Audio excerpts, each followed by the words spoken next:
Rose and Lisa are discussing their upcoming exam and sharing phone numbers for study help. ローズとリサが近づく試験について話し合い、連絡先を共有しています。Have you studied for the exam? 試験の勉強はしましたか？ Yes, but it's important to review together. はい、でも一緒に復習することが重要です。I agree.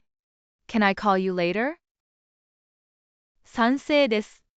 後で電話してもいいですか？ Sure, I'll give you my phone number.